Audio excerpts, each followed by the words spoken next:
Good evening on this. I'll just have a little chat to you about music and the recording business.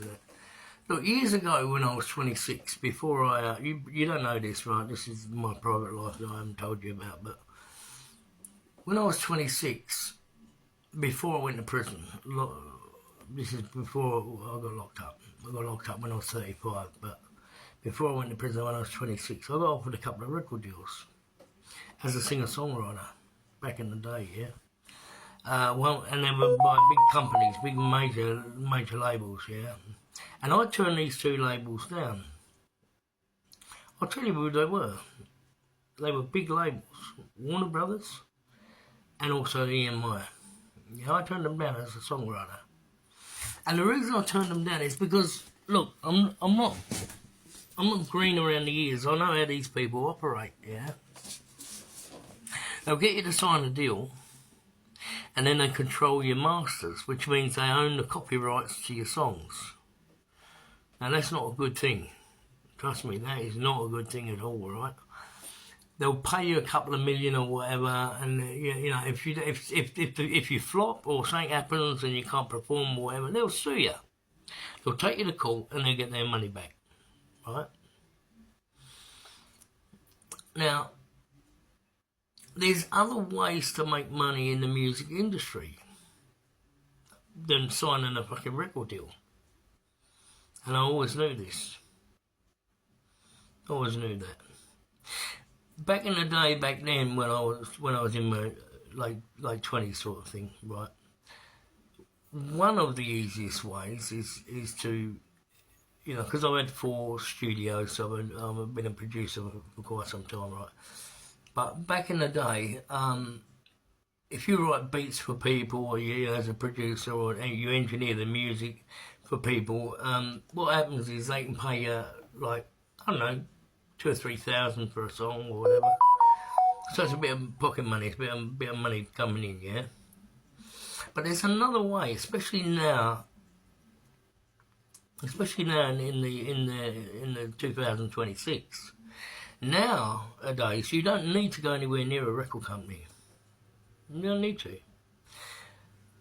If you get a massive following because of a song breaks out, or if you end up on social media, you get a strong following or whatever, as an independent, you can make quite a bit of money as an independent record label. You can make a lot of money, right? And also, something that a lot of people don't think about, and that is, nowadays there's investors that will pay you for a catalogue. Now, what a catalogue is when you've got an album, and it's a proven album and you're making money on it. I'll give you an example.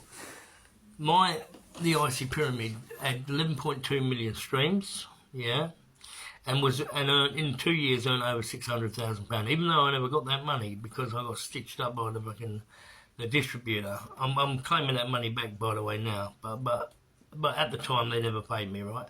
So that catalogue, or that album, they call it a catalogue, is worth, in 2 years, is worth over £600,000, right?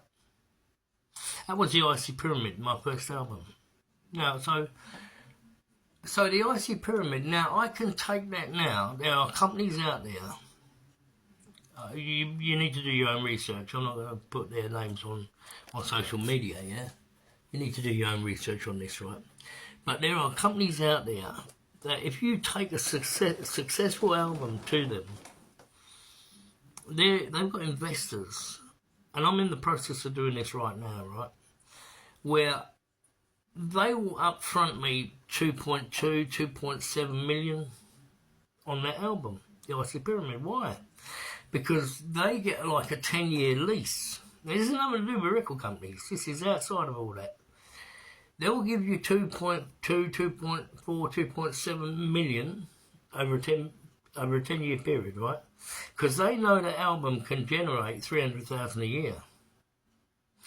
So they walk away with what, 6 to 800,000 over a 10-year period, because the album potentially is worth 3 million. Do you see my point? You see, where you don't need to go to these record labels and record companies. You don't need all that. There's other ways around this, right? Now, they're not going to tell you that. These record companies ain't going to tell you that because they don't want you to know. They want you to sign on the dotted line, and you know, most people don't know what the fuck they're signing, and they're signing their life away. They lose the rights to their songs, you know. If anything goes wrong, they've got to pay it all back or go to court and get sued.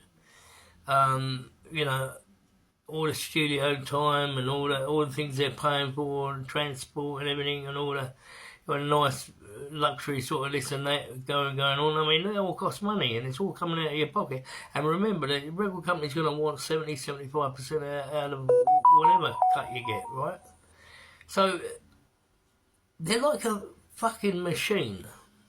That's what they're like. They're like a machine, and they know the business inside out. And unfortunately, the naive artist or producer that gets caught up in that big machine, in that web, sometimes just gets spat out the other side and forgotten. Yeah? So what I'm saying is, for me, like, I'm in the process now of selling the catalogue, the album, the Icy Pyramid, and I've got investors interested. That's all I'm going to say. I've got investors interested. They want to buy the catalogue. They emailed me tonight, today actually, and they've sent me a message. You know, they're very interested in buying the catalogue, and we're talking a couple of million here, right? So, and here's another way, right? So you see what I'm talking about. I didn't have to go to a record company. I just outsourced my catalogue to make the money, and that money that I don't need to worry about that catalogue for the next. And after 10 years, I get the rights to the catalogue back again. I get it back. The album comes back to me. The royalties all come back to me. But for 10 years, they own the rights, so they can sync it out. They can do whatever they want, right? And they pay me for that, and that's about 2.2 to 2.4 million. But you have to be successful. You have to have a successful album to do this. What I'm talking about. That's one thing, right? So, yeah, I want to show you that there's other ways apart from record companies where you can make a hell of a lot of money, right? As an independent artist, right? Now, I've still got 100 songs besides the ones that were on that album. So that's also generating wealth. That's also generating money, right? And I get 100% rights, you know, to these songs. Because I'm not outsourcing them to record companies. Record companies will take 75% or whatever. They'll give you like 15-20% of your own work. And they own your songs for the rest of all time, mate. You're not getting them back, you know. So for me, signing with a record label or a record deal is not really something I'm really interested in, yeah. Because I know what goes on, and if I need some fast money, if I need like a couple of million, I can get it. I can just outsource my songs to investors that are willing. Like I said, I'm actually doing this right now, so I'm actually in the process of this, right? And that is the smart way of navigating the music industry. There's nothing wrong with being independent. You'll make more money as an independent if you blow up and you end up, you know, going everywhere. You know, if a radio station picks you up and you end up going somewhere with this, right? You'll make more money and a peace of mind as an independent than you would being signed to a record label. Listen, there's many people that want to be signed by record labels, and I understand that. You want to do that? That's fine, that's great. You do that. But for me, no, not really interested. It'd have to be a fucking good deal for me to accept a record company. And another thing, I'll tell you another thing, right? I wouldn't mind selling some songs to record companies because that can be quite profitable, and you can earn quite a few million there, you know, selling songs. But as an independent label, I think that's the way I'm going to stay, and I've given you my reasons why I feel that way. So anyway, glad you could have a listen to me tonight about this, and I'll catch you in the next video, and I'll call this something. I'll think about what I'm going to call it. Catch you in the next video. Bye bye.